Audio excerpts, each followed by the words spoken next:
اندرون شہر چنیوٹ میں داخل ہوں تو ایک اور خوبصورت تاریخی عمارت آنے والوں کا استقبال کرتی ہے۔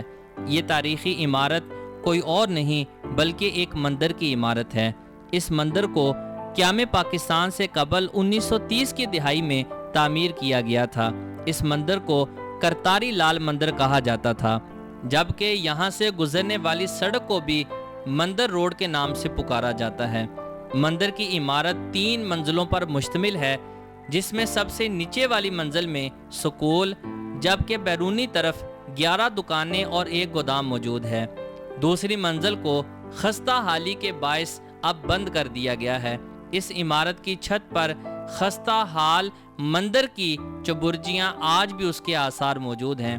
1947 میں جب ہندوستان اور پاکستان کا بٹوارا ہوا تو یہاں پر رہنے والی ہندو سیولائزیشن کے بہت سارے لوگ ہجرت کر کے ہندوستان جا کر آباد ہو گئے۔ ان کے جاتے ہی اس مندر کا کام روک دیا گیا۔ 1947 کے بعد ایک عرصہ تک یہ مندر بند رہا۔ آخر ایک تنظیم کی طرف سے اس مندر کو کھولا گیا اور یہاں پر خواتین کے لیے دستکاری سینٹر بنایا گیا، جو زیادہ دیر نہ چل سکا۔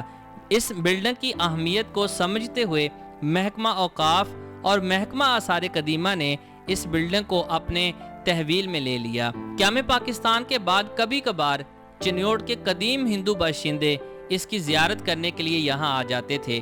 دسمبر 1992 میں بھارت کے اندر بابری مسجد کو شہید کیا گیا تو یہاں پر بھی کچھ احتجاج کرنے والوں کی طرف سے اس مندر کو گرانے کی کوشش کی گئی، مگر انتظامی اداروں کی مداخلت کے باعث اس کوشش کو ناکام بنا دیا گیا۔ قیام پاکستان کے بعد پہلے اس عمارت میں سکول، پھر خواتین کو ہنرمند بنانے والا ادارہ کام کرتا رہا، جبکہ 1997 کے اندر میونسپل کارپوریشن نے اس جگہ کو اپنی تحویل میں لیتے ہوئے باقاعدہ یہاں پر بچیوں کے لیے پرائمری سکول قائم کر دیا۔